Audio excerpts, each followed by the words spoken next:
prensa del señor Presidente de la República, Martín Vizcarra. En esta oportunidad acompañan al señor Presidente, el Presidente del Consejo de Ministros, la Ministra de Economía y Finanzas, el Ministro del Interior, el Ministro de Educación, el Ministro de Salud, así como la Ministra de Producción y la Ministra de la Mujer y Poblaciones Vulnerables. Muy buenos días, tengan todos ustedes. Hoy nos encontramos en el día 22 del estado de emergencia. Hoy es 6 de abril y si ustedes recuerdan, exactamente hace un mes, el 6 de marzo, precisamente en este mismo ambiente, en la sala Túpac Amaru de Palacio de Gobierno, anunciamos al país entero el conocimiento por parte de la información que nos dio el Ministerio de Salud del primer caso peruano de infectado con el virus, el COVID-19. Ha pasado un mes y realmente parece que hubiera pasado mucho más tiempo por la gran cantidad de decisiones que hemos tomado en este mes para estar lo mejor preparados como país, como población, como conjunto, para enfrentar esta enfermedad que es tan contagiosa y que en muy poco tiempo, en pocos meses, ha comprometido a más de 200 países en todo el mundo.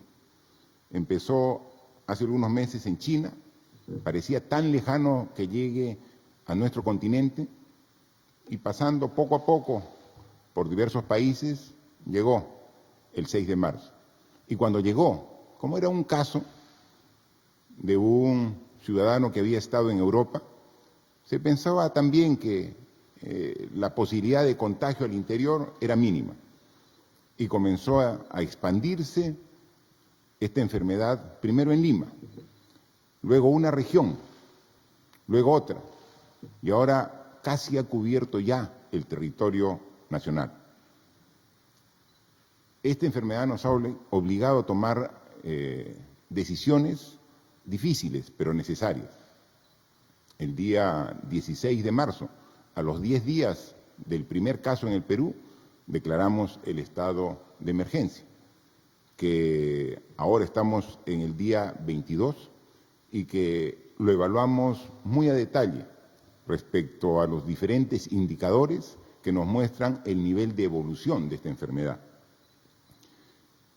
Hay otros países que han sido contagiados antes que el Perú y podemos ver en ellos cómo es el proceso, que tiene una etapa inicial, que comienza a expandirse la enfermedad, que llega a un pico alto de niveles de contagio y que luego gradualmente comienza a descender. Incluso hay algunos países que ya comenzaron a descender y se confiaron y nuevamente rebota la curva con nuevos contagios. Lo que nos hace a nosotros en el Perú tomar todas las precauciones para manejar de la mejor manera esta enfermedad. Lo dijimos desde el primer día que no íbamos a escatimar ningún esfuerzo, no lo hemos hecho. Y eso nos permite estar preparados para los momentos difíciles que ya hemos vivido y los que todavía vienen por delante. Cuando nos preparamos como Estado, ponemos el esfuerzo para poder responder a los requerimientos de la enfermedad. Hemos habilitado nuevos hospitales. Hemos dispuesto de mayor cantidad de equipos. Hemos facilitado al personal asistencial de salud, de las Fuerzas Armadas, de la Policía, para que puedan hacer la labor que les corresponde. Como en estas ya más de 3 semanas, que prácticamente por el estado de emergencia muchas actividades económicas se han paralizado, hemos hecho una serie de medidas y las hemos implementado para atender a la población vulnerable que se afecta en mayor grado de las decisiones que hemos tomado. Todos nos afectamos, Desde el momento que no podemos salir de nuestras casas, ya todos estamos afectados. Pero siempre existe población que es más vulnerable que el resto del país. Y a ellos van dirigidos nuestros principales esfuerzos de atenderlos. A la población, a las empresas que también se ven afectadas con esta paralización de actividades económicas. Y los atendemos a las empresas porque detrás de las empresas hay trabajadores que también tenemos que atender. Entonces, el trabajo es arduo, pero el compromiso es permanente. O sea, no aflojamos en ningún momento. O sea, seguimos con el mismo esfuerzo, entusiasmo y compromiso que el primer día, sabiendo que no hemos llegado todavía a la parte más difícil. Porque, como ustedes apreciaron la semana pasada, cuando con ayuda de una gráfica les expliqué a todo el país cómo es la evolución de la enfermedad y lo que hemos logrado con las medidas de inmovilización social y el distanciamiento que hemos solicitado a la población y que gran parte lo ha cogido, de tener una curva que crezca de manera muy abrupta, de tal forma que no tendríamos los mecanismos adecuados para responder la demanda y que le hemos aplanado esa curva, pero en esa curva que si bien está aplanada, sigue en ascenso, ¿no? ¿Y cuándo vamos a llegar a la parte superior de esa curva? ¿No? Es como subir una montaña, es como subir un cerro, y en la medida que nos acercamos a la cima, tenemos que hacer más esfuerzo. Estamos en ese tramo, en el tramo del tercio superior para llegar a la cima, a la cúspide de esa montaña. Y de ahí va a comenzar a bajar. Seguirán todavía los problemas cuando comenzamos a bajar, pero se comienzan a minorar gradualmente.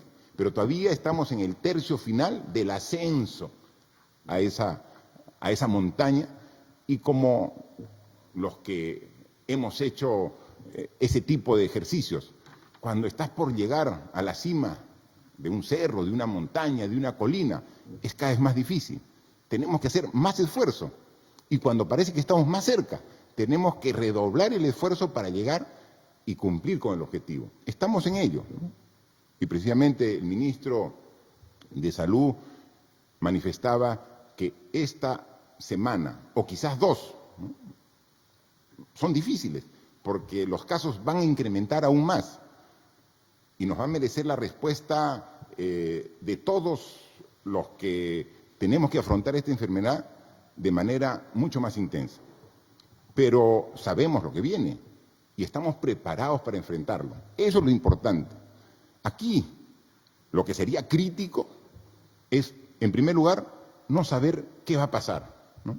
Es decir, estamos con los ojos vendados y no sabemos qué viene. Eso sería un problema. Sabemos que viene la parte final de este ascenso a esta montaña y que es más difícil. Sabemos que viene. Eso nos da tranquilidad para, con conocimiento de causa, afrontar mejor el problema. Y eso también nos permite esforzarnos más con toda la respuesta. Y lo estamos haciendo.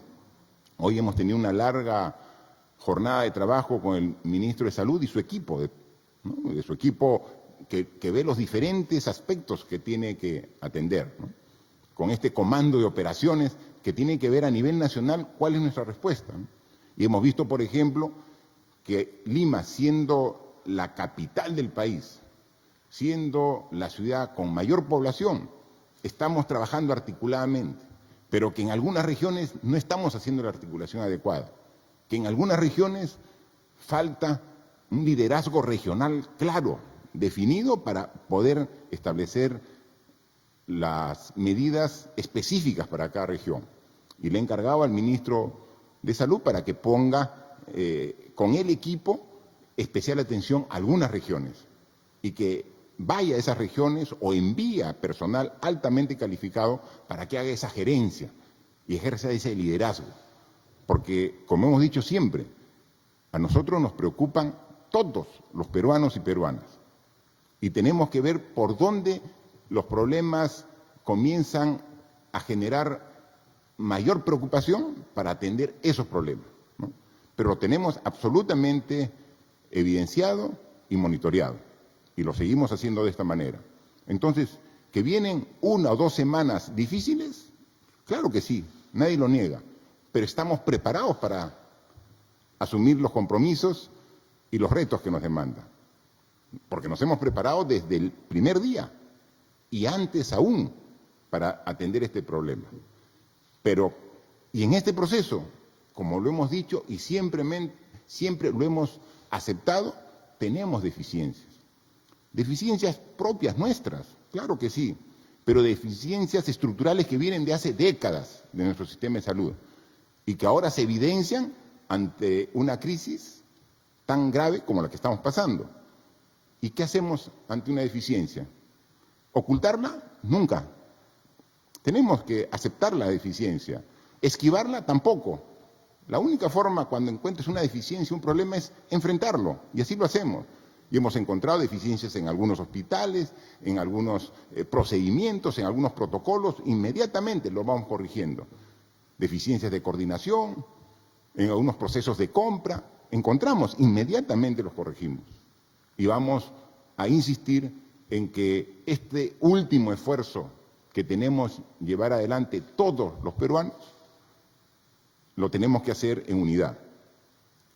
Y a mí me hacen una pregunta, ¿y por qué algunos dicen que falta 1 semana y otros dicen que falta 2 semanas para llegar a la parte superior? Porque depende de la respuesta de la población. Si la población respeta, como por ejemplo ayer, la inmovilización todo el día, con 1 semana es suficiente para llegar a la cúspide. Ayer comenta el ministro del Interior, los casos de detenidos han sido mínimos. O sea, en todo el país la población ha acatado mayoritariamente la inmovilización de todo el día domingo. Pero sin embargo, el día sábado ha habido concentraciones de población multitudinaria, principalmente en los mercados, que ha ido contra lo que estamos demandando hace más de 3 semanas, que la forma de combatir esta enfermedad es con el distanciamiento social. Pero si estamos en un mercado todos juntos, amontonados, o sea, estamos haciendo una proliferación del virus, ¿no? Y entonces, si tenemos ese tipo de actitudes y comportamientos, quizás ni las 2 semanas sean suficientes. Ni las 2 semanas van a ser suficientes si somos irresponsables en ese tipo de actitudes. Si actuamos como ayer todos responsablemente, lo podemos vencer mucho más rápido. Porque lo que también ha demostrado este virus es que lo vence no el país que tenga más poder económico. Hay varios ejemplos clarísimos. Primeras potencias del mundo, sumamente afectados. No es el poder económico, no es la capacidad científica que tengan para poder atender las demandas de esta enfermedad. Hemos visto que países que han enfrentado de manera adecuada y lo tienen de alguna manera bajo control son los países con una población disciplinada. Esta es toda la diferencia de quién enfrenta este problema y lo resuelve de manera adecuada. Depende de la población. Obviamente, el gobierno tiene que hacer su parte y estamos trabajando en ello, aumentando los hospitales, los respiradores mecánicos, el equipo de protección personal y una serie de requerimientos que lo estamos trabajando. Pero está claramente identificado. Los países que tienen una población que disciplinada y es perseverante en el cumplimiento de lo que está establecido como la clave para enfrentar esta enfermedad, rapidito han salido de ello. Entonces, tenemos los ejemplos, los que han sido útiles con buenas soluciones y los ejemplos que hemos visto que están generando muchísimo daño en su población, con muerte, con lágrimas, con dolor, que también los venimos sufriendo nosotros, pero en mucho menor magnitud, y queremos mantenerlo dentro de esas proyecciones que habíamos establecido. Es por ello que hoy las cifras que voy a dar es al día 22, ya hemos pasado más de 20.000 personas que hemos tomado la muestra, de los cuales son exactamente 20.414, 17.853 negativos y 2.561 positivos. Aquí siempre sacamos una referencia, 2.561 positivos, lo que quiere decir que de las 20.000 muestras es el 12.5%, ¿no? Empezamos con el orden del 6-7%. Obviamente, mientras más se expande la enfermedad, vamos subiendo el porcentaje. Hay países donde más o menos los positivos son el 60% de la muestra, ¿no? Nosotros estamos todavía en valores totalmente dentro de lo esperado en función de las medidas que hemos tomado. Ya estamos por llegar a los 1.000 casos de personas que fueron afectadas por el virus y que ya se van de alta. Exactamente 997 casos de que ya están dados de alta. Lo que siempre hemos dicho, esta es una enfermedad grave por lo contagiosa que es y porque se complica en un porcentaje de alrededor del 5% que hemos visto a nivel mundial. Pero más del 85% la va a superar sin ningún problema, y ahí se va viendo, ¿no? O sea, gran porcentaje de la población que va a ser infectada va a tener síntomas leves. Nos preparamos porque hay un porcentaje importante, por el orden del 5%, que se va a agravar e incluso puede llevar a la muerte de las personas que han sido afectadas. Tenemos 387 pacientes hospitalizados en los diferentes hospitales de Lima y de las regiones del Perú. Y hay 89 que se encuentran con ventilación mecánica en la unidad de cuidados intensivos, ¿no? Es lo que tenemos. A la fecha, al día de hoy, sumando los que se han ido acumulando, las personas que, a pesar del esfuerzo que se ha hecho, no han podido superar la enfermedad y finalmente han fallecido, son 92. 92 casos del total que han sido positivos, que es el 3.6%. Seguiremos haciendo el esfuerzo para que finalmente la cantidad de personas afectadas sean lo menor posible y que en caso agraven su situación podamos reaccionar con todo el esfuerzo necesario para en el mejor de los casos tratar de evitar la muerte de las personas que han sido afectadas, ¿no?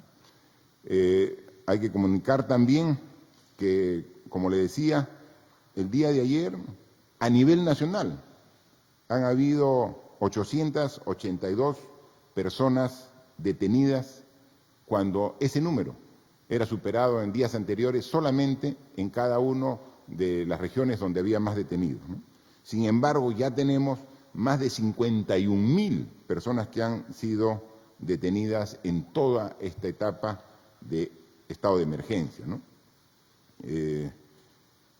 Pero, como lo hemos dicho, de las grandes crisis también salen grandes oportunidades. Hoy asumimos un reto de iniciar las labores escolares a distancia, ¿no? Y las hemos iniciado hoy. Cuando la semana pasada lo anunciamos, la mayoría de la población acogió de manera satisfactoria este anuncio, pero no faltó voces que siempre ven el lado negativo y con pesimismo dicen no, mejor no, y le comienzan siempre a encontrar problemas a las buenas decisiones y a las buenas acciones, ¿no? Hoy día hemos visto que al iniciar estas labores escolares con el apoyo de Internet, con el apoyo de los medios de comunicación, principalmente iniciando este lunes 6 con el canal del Estado y también los medios de comunicación del Estado, hemos visto una gran receptividad. Y ver imágenes que nos han llegado de niños, de niñas, de todo el país, que con alegría se conectaban y veían nuevamente la posibilidad de iniciar, o más que iniciar, continuar este proceso de aprendizaje que siempre no han tenido en sus instituciones educativas, decimos, vale la pena el esfuerzo. Por eso, cuando vemos esos rostros iluminados de la niñez, que está ávida a recibir conocimiento, y que a pesar, porque ellos no son ajenos al problema, saben los niños perfectamente por lo que estamos pasando y son muy conscientes de ello. Y cuando le damos esta oportunidad, yo creo que también ellos lo reciben y lo aprovechan de la mejor forma.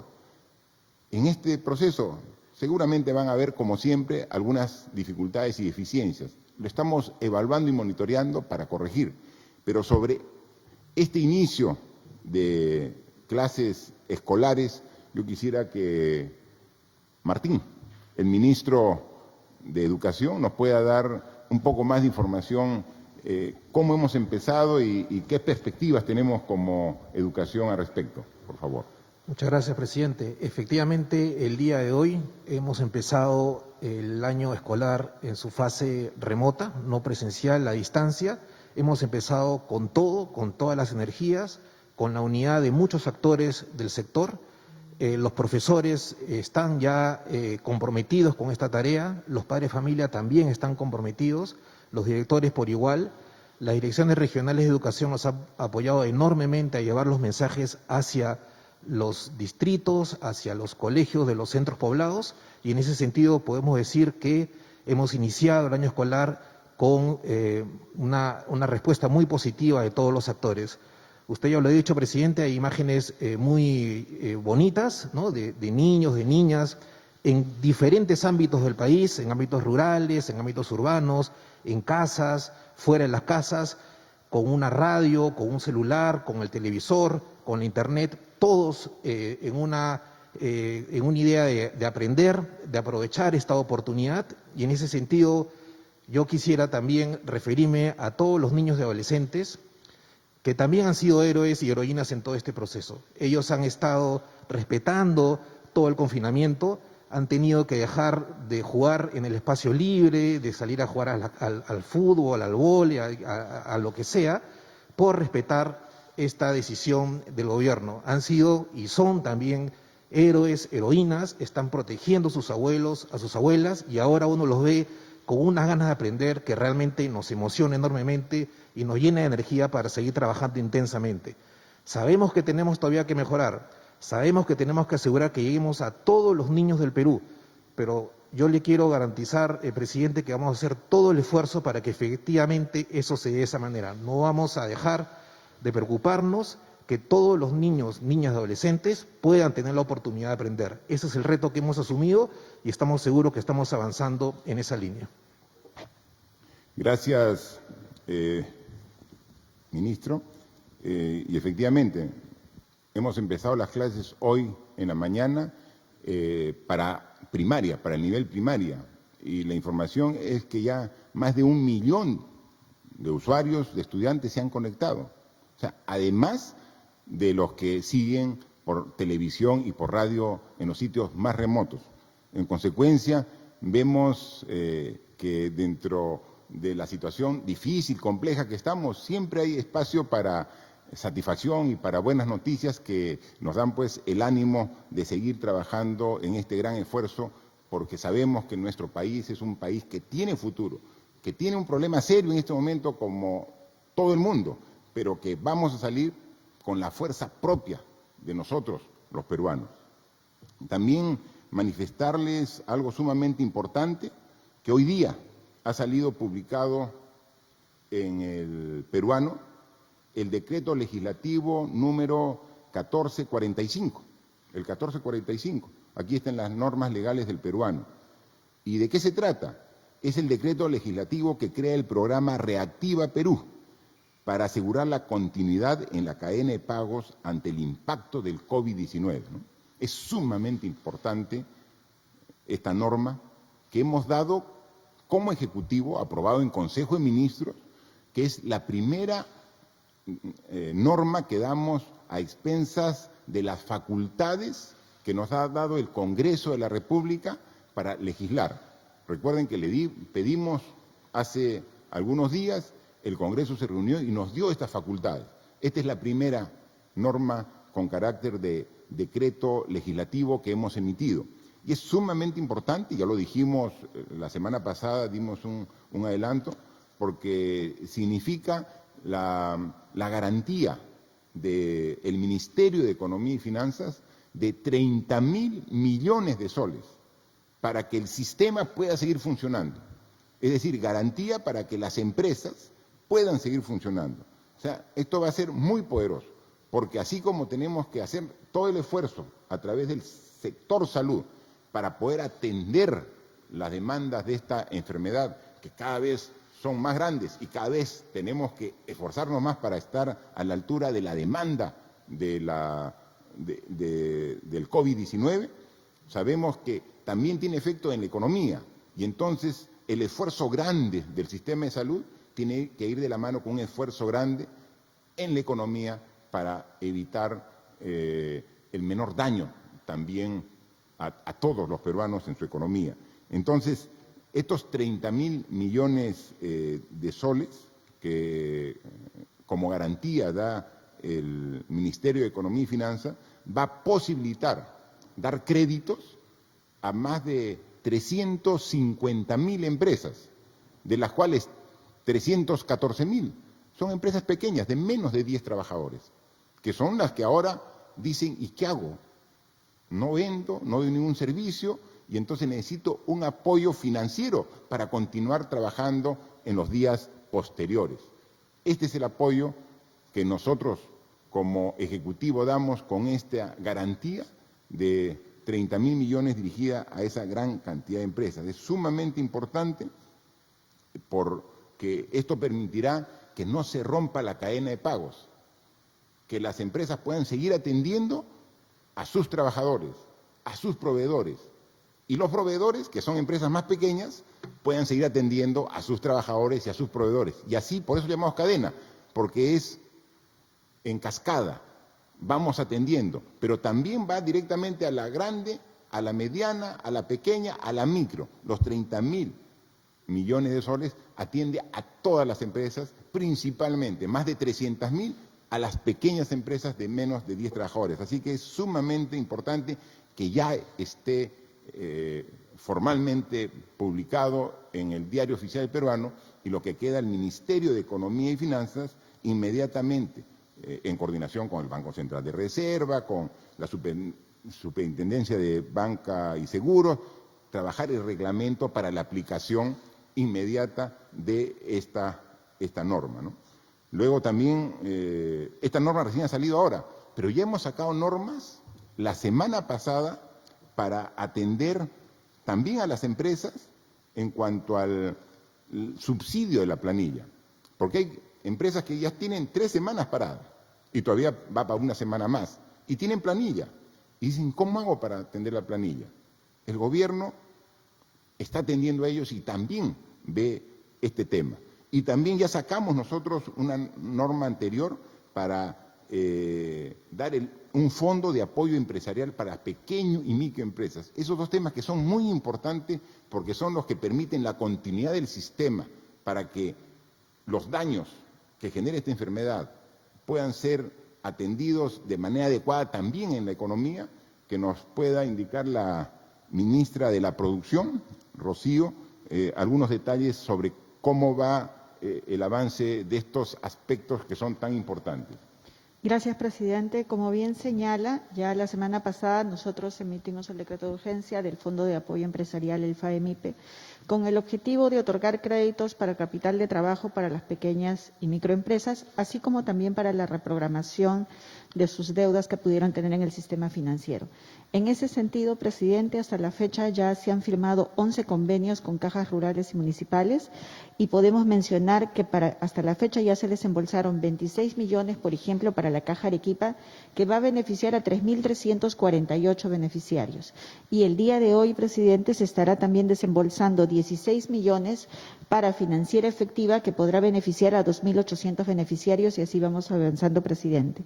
Respecto al tema del el subsidio para la planilla de hasta el 35% para las empresas, para sus trabajadores que ganen hasta 1.500 soles, podemos mencionarle, presidente, que hasta la fecha ya se han inscrito 265.000 empresas para ser beneficiarios justamente de este subsidio que se ha otorgado. Gracias, ministra. Y hay 265.000 empresas que van a recibir, que se han inscrito para recibir este subsidio. Y esto representa un esfuerzo adicional del Ministerio de Economía y Finanzas, con más de 500 millones de soles que vamos a atender para que puedan seguir operando estas empresas. Se dan cuenta que el esfuerzo es enorme y que estamos trabajando en todos los aspectos, ¿no? Estamos trabajando en el aspecto propio de atender a la enfermedad, a los pacientes y a los que por sus propias características necesitan cuidados intensivos. Perfecto, es el tema de salud. El tema de la economía, que es tan importante para que el sistema siga funcionando y no colapse y se pare todo. O sea, tenemos una disminución de la economía muy fuerte, porque hay solamente ahora algunas actividades que están funcionando, ¿no? Y que le dijimos desde un principio. Yo recuerdo que cuando el día domingo 15 estábamos en sesión de Consejo de Ministros, analizando y aprobando el estado de emergencia, habían colas inmensas en los mercados, supermercados, en las tiendas, comprando todo. Y nosotros dijimos, tranquilos, les aseguramos que el abastecimiento de productos de primera necesidad, alimentos, útiles de limpieza, no va a tener ningún problema. Y ahí está. Ustedes pueden verificar que estas 3 semanas no ha habido problema.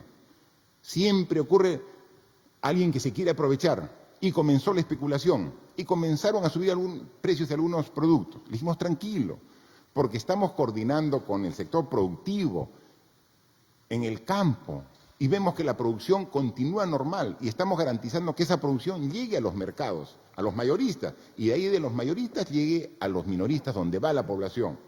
Y entonces rápidamente los precios nuevamente volvieron a su equilibrio. Se eliminó el acaparamiento, se eliminó la especulación, el abastecimiento asegurado, porque estamos trabajando en todos los aspectos, atendiendo a la población. Pero mientras que tengamos productos en los mercados y haya gente para poder comprarlos, está muy bien. Pero también identificamos que había varios millones de hogares que iban a verse afectados directamente porque no iban a tener ingresos durante este estado de emergencia. Y entonces tenemos que hacer el esfuerzo para llegar a ellos. A 3,5 millones de hogares ya se ha dispuesto para que se les haga una transferencia, un subsidio, un apoyo económico mensual de 760 soles. Como primero el estado de emergencia era de 2 semanas, se ha tramitado y se ha hecho a la disposición para que sean 380 soles la mitad. Ya más o menos el 60% de esa población que se ha visto ya ha cobrado. Lo hubiéramos hecho más rápido, ¿no? Y esas son las enseñanzas que nos dejan este tipo de problemas. ¿Por qué es tan dificultoso hacer la transferencia? Si voluntad política hay, vamos a atender a estas 3,5 millones de hogares. La decisión está tomada. El recurso existe, el dinero lo tenemos.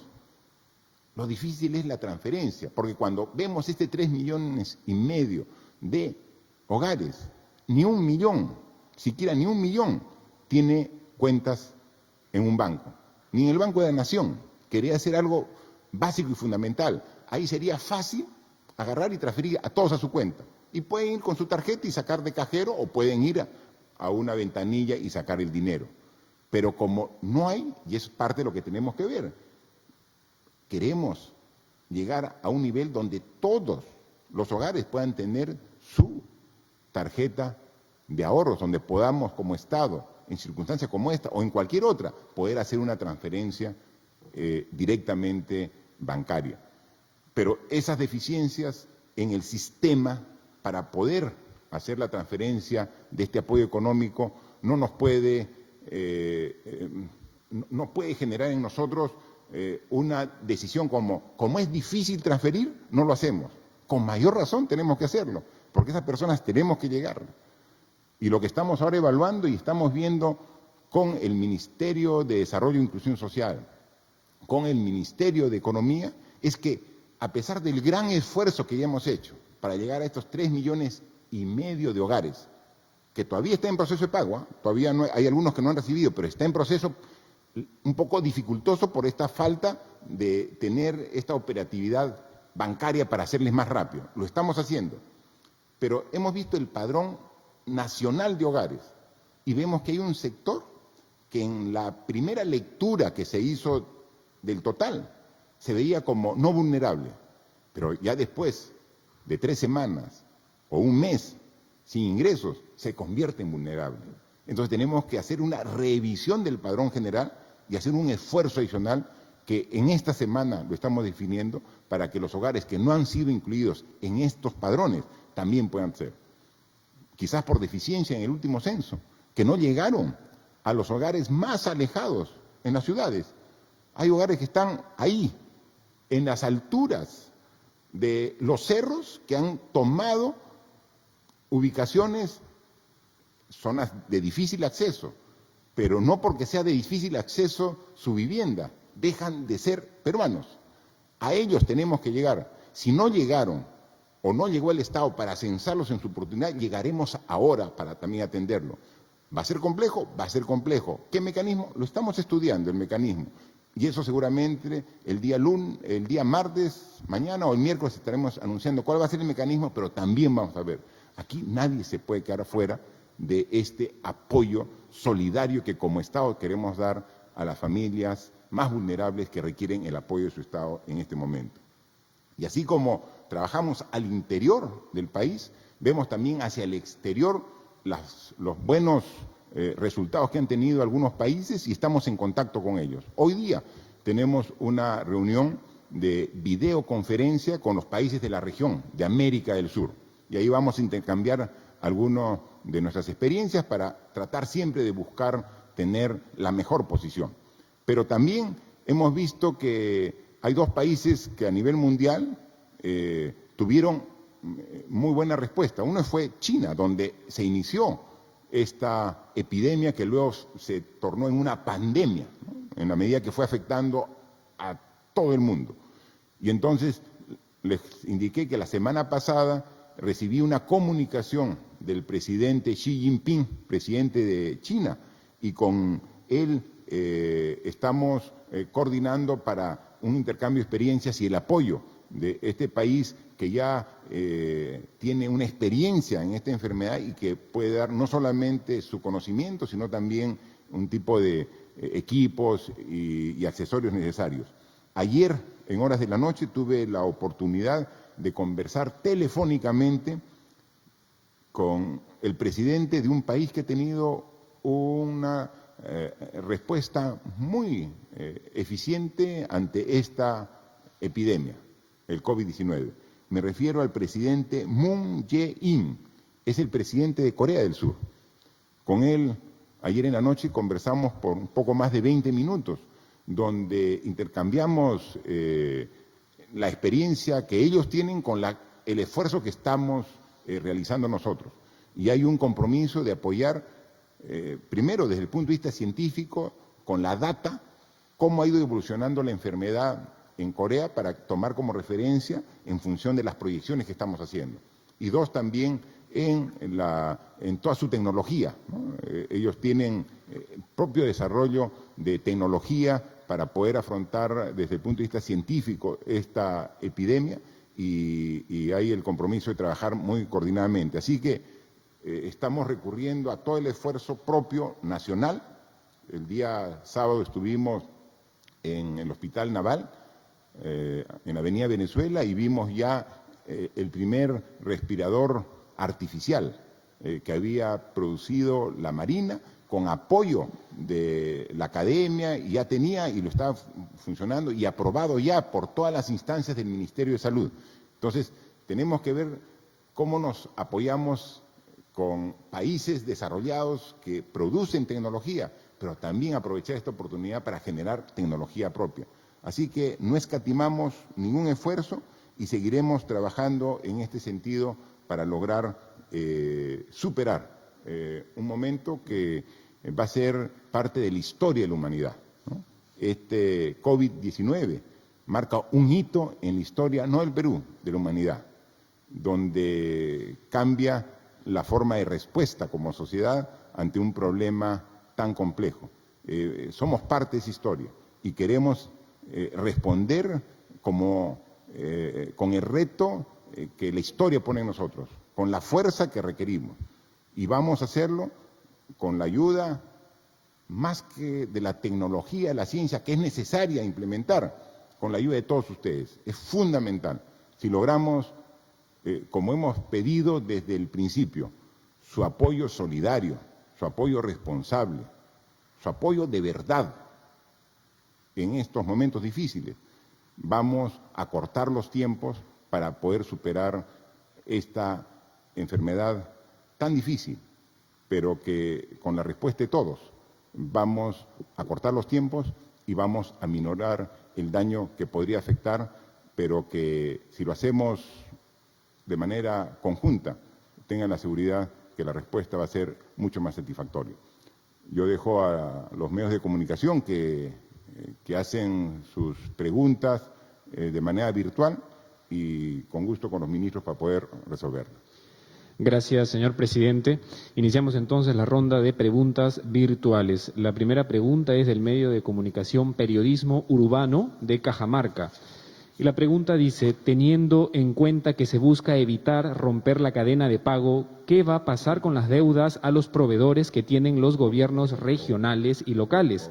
Pues hasta el momento existen muchos que no se les ha cancelado. ¿Habrá sanciones contra estos entes gubernamentales?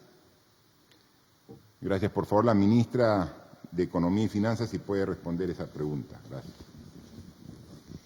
Muchas gracias, presidente. Efectivamente, tenemos que evitar durante esta crisis, para que no afecte a las empresas y a los proveedores, evitar el rompimiento de la cadena de pagos. Así como el Premier nos ha instado a todos los ministerios a poder darle celeridad a todos los trámites relacionados al pago de proveedores, órdenes de servicio, adquisiciones, nosotros también pedimos el apoyo de los gobiernos regionales y locales para que den celeridad a todos estos trámites, porque es importante que los proveedores reciban los recursos como contraprestación de los bienes y servicios que han otorgado a los gobiernos regionales y locales.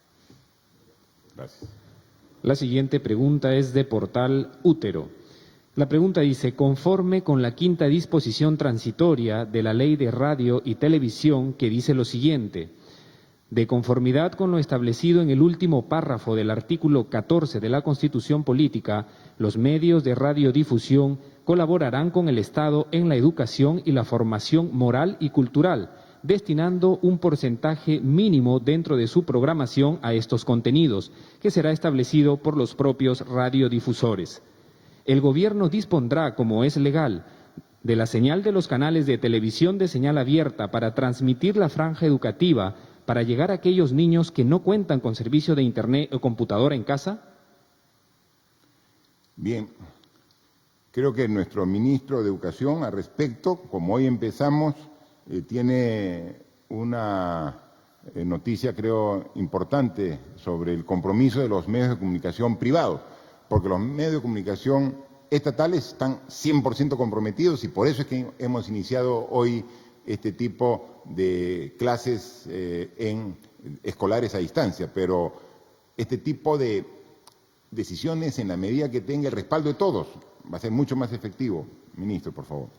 Gracias, presidente. Efectivamente, desde el primer momento nosotros hemos contado con el apoyo de la Radio y Televisión Nacional, pero también se ha ido sumando un conjunto de actores de medios de comunicación privados. Hemos tenido ya el apoyo del Comité de Radios, que la semana pasada nos manifestó su intención de colaborar de manera desinteresada. En el Comité de Radio están las principales radios nacionales. Hemos tenido también el apoyo de radios regionales para llegar a nivel mucho más desagregado. Ya están con nosotros 350 radios regionales.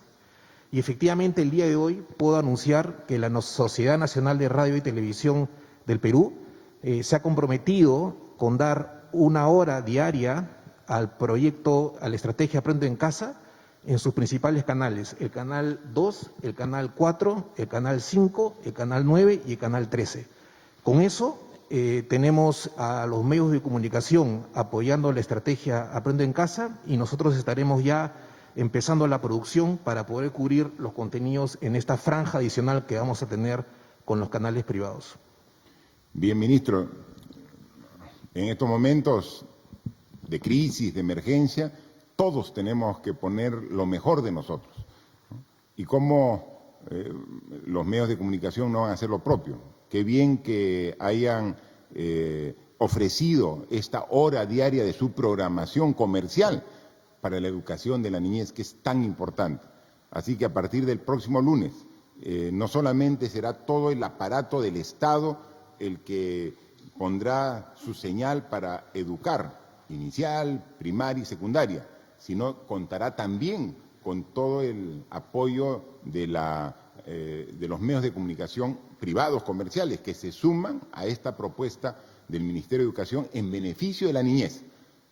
O sea que sí es posible trabajar juntos, ¿cómo no? Así que esto va a ser un hecho inédito y vamos a tener, yo estoy seguro, excelentes resultados que serán utilizados incluso una vez que se supere esta emergencia en beneficio de la educación de todos los peruanos. La siguiente pregunta es del portal Ojo Público. La pregunta es, ¿por qué el Perú compró 11.000 pruebas moleculares al laboratorio Roche cuando estas pruebas solo funcionan con máquinas PCR de la misma marca? Esta dependencia de proveedor es reconocida por la misma Roche y ya ha generado disputas en países como Ecuador y Holanda. Sí, por favor, ministro de Salud. A ver, explicar. Muy buenas tardes. Esta pregunta me permite hacer una reflexión y tratar de explicar el proceso que estamos viviendo. Creo que muchas personas, muchos de nosotros hemos vivido un momento en que un familiar muy cercano ha tenido una enfermedad grave y urgente. Y se nos ha dado una indicación, que necesita unos rayos X, un examen de laboratorio y unas medicinas para recuperar su salud. Pero esos rayos X, esos laboratorios, esas medicinas, tienen que ser para hoy. No tienen que ser para mañana, ni dentro de un mes, ni dentro de 2 meses. Y salimos a comprar o a pedir esos servicios y nos ofrecen distintos precios. Y a veces nos dicen, bueno, yo te puedo conseguir este producto barato, pero tienes que esperar 2 meses o 3 meses. No podemos darnos ese lujo porque nuestro familiar, nuestro ser querido, está en riesgo de perder la vida o quedar severamente dañado. Eso está pasando con nuestro país. Nuestro país le ha entrado una enfermedad que es urgente de ser tratada. Y en estas condiciones, además, por un germen que no conocemos con precisión. Somos un país, además, que sale a comprar con sus ahorros, los ahorros de muchísimos años de sacrificio que hemos hecho todas y todos en el Perú. Salimos a comprar y lo hacemos con 2 criterios. El primero, preservar la vida y la salud de nuestros compatriotas. Ese es el primer criterio. Y los medicamentos y los rayos X y los laboratorios que necesitamos, los necesitamos hoy. El segundo criterio que usamos es la ley. Tratamos en estas condiciones de urgencia que nuestro paciente necesita, que es nuestro país, lo tenemos que hacer en los márgenes que nos establece la ley. Entonces, ¿qué hemos hecho en el Ministerio de Salud? Como necesitamos esas pruebas de laboratorio y resulta que no hay muchas farmacias en donde comprarlas, hemos salido a comprar en casi todas ellas, donde tengan el producto a distintos precios, en distintas presentaciones, en jarabe, en pastilla, en inyección, para que podamos tener todas las opciones que ofrecerle a nuestros compatriotas. En el caso en particular de la prueba de laboratorio, ya he explicado aquí en este espacio y en otros espacios que nosotros hemos optado por diversificar. Hemos comprado pruebas moleculares y hemos comprado pruebas serológicas. Las pruebas moleculares las hemos comprado vía distintos mecanismos, vía la Organización Panamericana de la Salud, vía donaciones, vía mercado nacional y vía mercado internacional. En este caso también hemos usado distintos mecanismos de compra que tiene el Estado. En este caso en particular lo hemos hecho a través de Perú Compras. Hemos invitado a 18 postores, 4 de las cuales han sido calificadas por precio y por oportunidad, porque pueden haber tenido un bajo precio y entregar el producto cuando no lo necesitaba nuestro paciente, y finalmente hemos optado por el mejor precio. Ese precio iba añadido el equipo. El equipo no lo estamos pagando nosotros, está en situación de comodato vinculado a la empresa productora del insumo. Pero para evitar que nos enganchemos solo a un productor, hemos hecho compras diversas por distintos mecanismos en distintos mercados. Gracias, ministro. Por favor. La siguiente pregunta es de Vía Televisión de San Martín. La pregunta es, ¿por qué el Ministerio de Economía hasta hoy no designa los presupuestos para los hospitales de Tocache, Moyobamba y Tarapoto, ya que los profesionales de la salud están impagos durante todo este año? Ministra de Economía, por favor.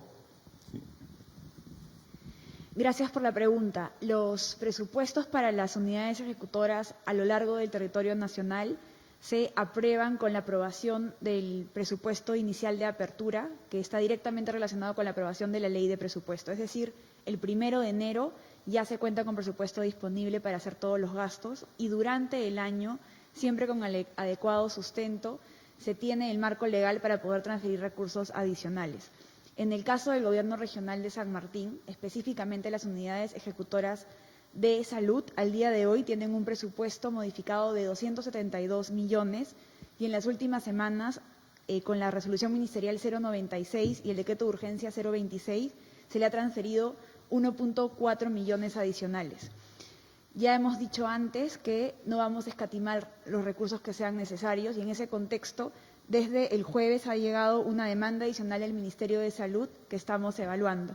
Pero quiero transmitirles la tranquilidad que no vamos a escatimar en todos los recursos que sean necesarios para atender la emergencia, pero al día de hoy el Gobierno Regional de San Martín y sus unidades ejecutoras cuentan con 272 millones de soles. Muchas gracias. Para culminar esta ronda tenemos la pregunta de la Asociación de Prensa Extranjera en el Perú, APEP. La pregunta dice, presidente Vizcarra, la prensa local informa que han fallecido algunos contagiados del coronavirus en un hospital de Lima por la falta de personal y respiradores. ¿No estaba habilitado el hospital de ATE para pacientes en UCI? ¿Por qué no fueron remitidos a ATE? ¿Cuál es la capacidad real de ATE? ¿Por qué hay un número mayor de muertes en Perú que en Chile, considerando que hay más casos del coronavirus en el vecino país? ¿En qué está fallando Perú frente a Chile? El viernes se anunció Reactiva Perú en el marco de un plan de estímulo económico sin precedentes en Perú. ¿Cuánto de financiación externa requiere este plan? ¿Se está trabajando ya en una emisión de bonos y gestionando préstamos con organismos multilaterales como el Fondo Monetario Internacional y el Banco Mundial? Bien, la pregunta de la Asociación de Prensa Extranjera en el Perú versa en dos campos. Uno es el campo de la salud, está hablando del hospital de ATE, UCI y la evolución de algunos pacientes que se agravaron. Y otra parte, el tema económico respecto a este decreto legislativo que hoy ya está publicado en el peruano, que es un fondo potente de 30.000 millones de soles para la economía. Por favor, el ministro de Salud en primera instancia. Sí, señor presidente. Como ya se ha manifestado, nosotros nos enfrentamos ante un enemigo cuyas características las conocemos día a día. Es difícil establecer un parámetro mundial para comparar si la letalidad es mayor en un país o en otro en pleno proceso de la epidemia. La cifra de hoy de letalidad, que es 3.4, puede ser distinta a la de mañana, puede subir, puede bajar. De hecho, el día de hoy es menor que la de ayer. Compararse con otros países que están en las mismas circunstancias tampoco es el estándar que utilizamos en salud pública, porque así como podría utilizar la comparación de Chile, que efectivamente está haciendo un extraordinario trabajo, comparado día a día en su evolución, también nos podríamos comparar con servicios de salud mucho más desarrollados como el de Italia, el de España, incluso el de Estados Unidos, que tienen altísimas tasas de mortalidad, tal y como lo hemos visto en distintos programas. Pero podemos sí compararnos con nosotros mismos. Quisiera poner énfasis en aquello que nosotros con nuestro sistema de salud, que ya se ha manifestado que tiene fracturas estructurales de largo tiempo, estamos logrando con el esfuerzo titánico del equipo de salud, tanto de Lima como de las regiones. Por ejemplo, nosotros durante estos tiempos hemos dado de alta casi 1.000 pacientes, tanto desde sus domicilios como de los propios hospitales.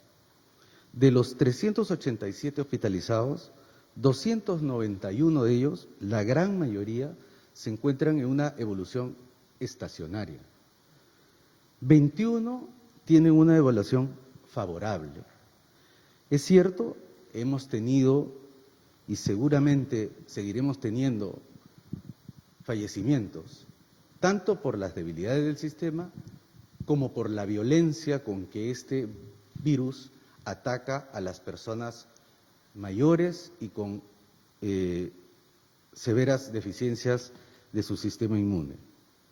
Hoy tenemos 89 pacientes en ventilación mecánica en distintas partes del país. En ATE específicamente, nosotros logramos desarrollar, tiene una capacidad de 200 camas UCI. Inicialmente lo pusimos en operaciones con 21 camas, de las cuales hoy están ocupadas 19. En el transcurso de mañana y pasado, 14 nuevas unidades de cuidados intensivos serán incluidas en ATE, a su vez en el Hospital de Villa El Salvador. Esta es una película en progreso. Cuando termine la película podremos ya con todas las cifras evaluar qué países lo hicieron mejor y qué países lo hicieron peor, considerando su infraestructura, su equipamiento, sus recursos humanos, su tecnología. Yo lo que puedo afirmar hoy es que nuestros equipos de salud regionales y en Lima Metropolitana han podido salvar vidas, pero los que más han salvado vidas son aquellos que se han mantenido en sus hogares, han hecho los cuidados respectivos de lavarse las manos, ponerse la mascarilla y mantener el distanciamiento social. Con referencia a los fallecimientos últimos en el hospital, como le vuelvo a repetir, en la mayor parte de los casos son personas muy severamente comprometidas. Los últimos 2 fallecimientos en un hospital fueron de una persona de 83 años con una fractura de cadera y neumonía, y otra persona de 73 años, severamente desnutrida, con leucemia y neumonía. Pacientes muy críticos y que muchas veces, por más que se hacen los esfuerzos organizacionales, médicos y movilizar toda la ciencia, no podemos arrancarlos de la muerte. Gracias, ministros. Sí, yo también, mientras que iba usted respondiendo, entré yo aquí en mi celular, que uno puede entrar a la información global del coronavirus, y dice que al momento, ¿no? Por ejemplo, tenemos que a nivel mundial ya superamos el 1.300.000 infectados con el COVID-19. Exactamente, 1.312.628. O sea, con esa precisión podemos ver, ¿no?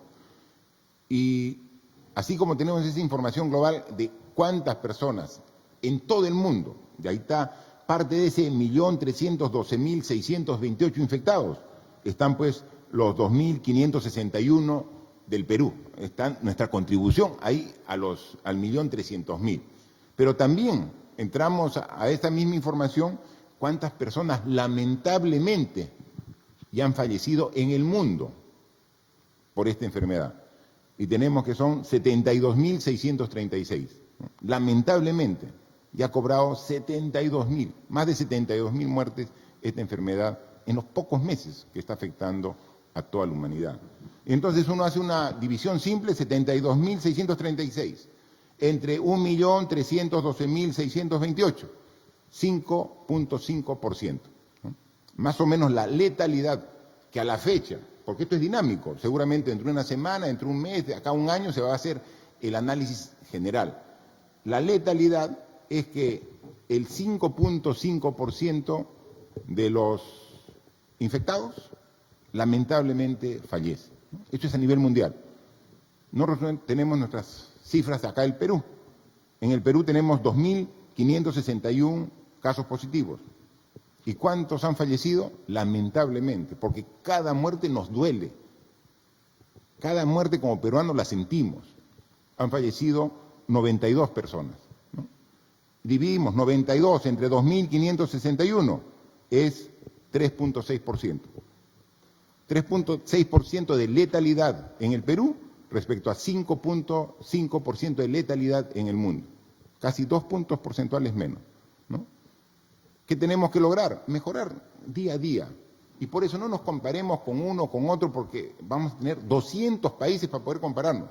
Comparémonos con nosotros mismos, mejoremos día a día nuestra respuesta. Eso es, o sea, cómo solucionamos el problema en una región que se comienza a desbordar y vayamos juntos a atenderla. O sea, aquí seamos nosotros mismos los que nos esforcemos para cuidar a nuestra gente. Ese es el esfuerzo que pedimos de todos. Por eso es que agradecemos a la primera línea de salud, que está ahí, enfermeras, médicos, personal técnico, todos, a las Fuerzas Armadas que están ahí en la medianoche, en la madrugada, cuidando que cumplan la inmovilización obligatoria, a la policía, eso. Ahora ya hemos dado una norma porque es obligatorio, si salen de sus viviendas, usar la mascarilla, obligatorio. Pueden usar una mascarilla, esta mascarilla es la que usan en los centros hospitalarios. Esta, más simple, pero igual de efectiva, pueden usar. Pero estamos pidiendo y hemos autorizado para que a través del Ministerio de la Producción fabricar aquí 10 millones de mascarillas para poder distribuir a la población, para que todos tengan. Entonces, ¿cuál es la forma de competir? Nosotros mismos tenemos que cada día ser mejores, por nosotros mismos, por la salud, por la vida, por el progreso y desarrollo de los peruanos. De eso se trata. Ese es el reto que tenemos por delante. Y estamos dispuestos a asumirlo. Lo estamos haciendo. Con dificultades lo estamos haciendo, pero con gran optimismo de que sí podemos cumplir con el objetivo de enfrentar de manera adecuada esta enfermedad.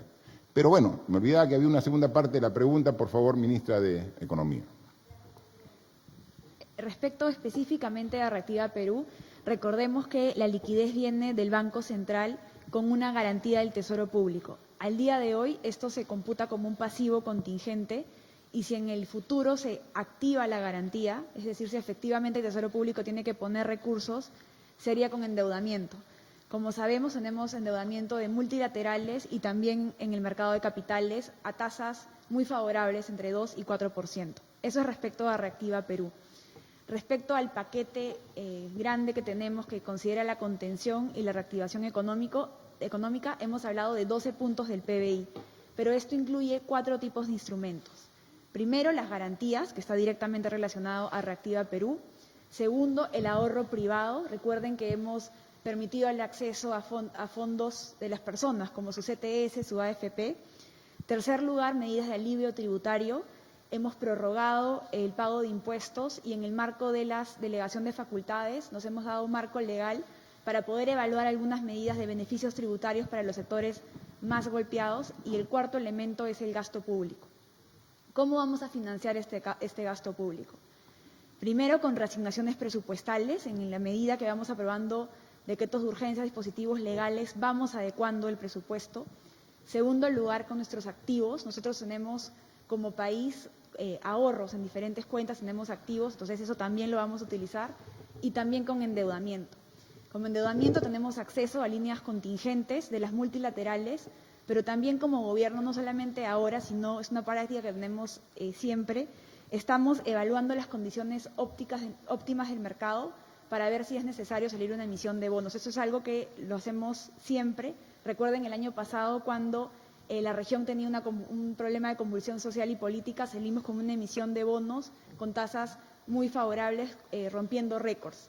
Entonces, toda la estrategia de financiamiento de este plan está adecuadamente estudiada, estamos siendo muy responsables y analizamos técnicamente las opciones y vamos tomando decisiones en beneficio de todos los ciudadanos. Muchas gracias. Bien, ministra, usted lo ha dicho claramente, nuestra respuesta no solamente es especial, sino es bastante ambiciosa, como tiene que ser la respuesta de un gobierno que quiere proteger a su país, como nosotros. O sea, queremos proteger a los que son infectados, los que se contagiaron, quizás de una manera involuntaria, quizás también algunos que salieron no cumpliendo las medidas de restricción que dimos y irresponsablemente se contagiaron. Hay que protegerlos y estamos haciendo el gran esfuerzo de protegerlos. Pero ese es un porcentaje de la población el que directamente es afectado por la enfermedad, el que recibe el virus en su organismo. Pero así como tenemos que hacer esfuerzos para cuidarlos a ellos y poner todo nuestro compromiso, nuestro trabajo, nuestro esfuerzo para ellos, tenemos que pensar en los millones de peruanos que no son contagiados por el virus, pero que se afectan de la enfermedad. Y tenemos que dar este tipo de decisiones y acciones que son muy potentes y que son inéditas. La situación que estamos viviendo actualmente en el mundo está haciendo cambiar los hábitos y las costumbres a nivel mundial. ¿Quién iba a pensar hace solamente 2 meses, por ejemplo, que un espectáculo de la dimensión de las Olimpiadas, ¿no? Las Olimpiadas son quizás el espectáculo y de la competencia deportiva más importante del mundo. Y cada 4 años se dan las Olimpiadas. Y era ahora en el mes de julio en Japón, postergada hasta el próximo año. O sea, mire el efecto que tiene. O sea, todo se está postergando. O sea, está afectando todo el desenvolvimiento normal. Obviamente también nos afecta a nosotros, pero tenemos que lograr que afecte menos y por eso estamos tomando todo este tipo de medidas. ¿Y qué pedimos de la población? Que nos acompañen las medidas con el trabajo responsable en su casa.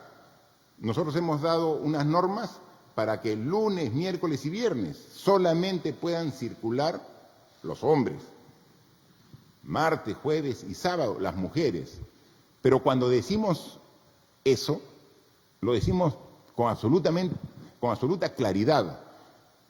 Pueden salir los hombres o mujeres indistintamente 3 días de la semana exclusivamente para hacer lo que está permitido y salir uno por familia. No es que los días sábados salen todas las mujeres. O sea, ese no es el espíritu de la norma. Es solamente una por familia. O el día viernes salen todos los varones. No, sale uno por familia si tiene que salir. O sea, solo si tiene que salir. Porque si no hay motivo para salir, no sale. Lo que queremos es que lo que queremos lograr es de que el virus, en la medida de lo posible, transite, se desplace. Y entonces requerimos la inmovilización de la gente, el distanciamiento social. Entonces, si van a salir un día sí, un día no, hombres y mujeres, solamente lo estrictamente necesario. Es la forma de contribuir. Y eso es lo que queremos que haga toda la población. Hay días que vemos un desempeño bastante favorable de la población, pero otros días no. Y entonces, un día que bajemos nuestro esfuerzo, hacemos el contagio mucho mayor que los otros días. Y si queremos que la curva baje, como lo estamos preveyendo, necesitamos el apoyo de todos. Lo estamos logrando con el apoyo de todos, pero todavía hay un porcentaje que tiene que tomar la verdadera conciencia. Y entonces, de esta manera, incluso la comisión multisectorial estaba en discusión, y lo vamos a terminar en el transcurso del día, ver sobre este jueves y viernes que normalmente, sin estado de emergencia, eran 2 días de carácter feriado. ¿Qué disposiciones vamos a tomar? Entonces, han hecho una propuesta para que jueves y viernes de esta semana también sea la inmovilización de todo el día.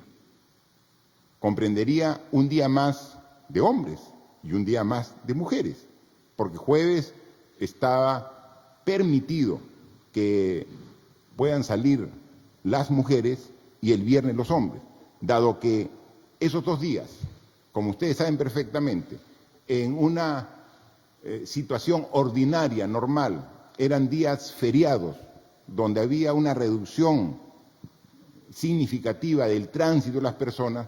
Entonces, la propuesta que nos ha hecho la Comisión Multisectorial, pero recién, ahora a mediodía, antes de empezar esta jornada de comunicación que hacemos a toda la población, inmediatamente la vamos a consensuar con el ministro de Salud, con el ministro del Interior, con el ministro de Defensa y luego a través del Consejo de Ministros. Ahora, de manera virtual, lo veremos, ¿no? Le digo para que nosotros no queremos tomar decisiones que tome por sorpresa. Por eso es el motivo de estas reuniones. Por eso es que todos los días aquí salimos y damos la cara. A veces con resultados auspiciosos, a veces no tanto, pero siempre dando la cara. Porque ese es el compromiso que tengo con mi país. Estar al frente de ustedes. En los momentos difíciles, aquí al frente de ustedes. Juntos, trabajando para vencer estos momentos difíciles. Y con la seguridad y la convicción que lo vamos a lograr. Muchas gracias. Señoras y señores, la conferencia de prensa ha concluido. Se agradece a los medios de comunicación nacionales y extranjeros por las preguntas remitidas el día de hoy. Buenas tardes.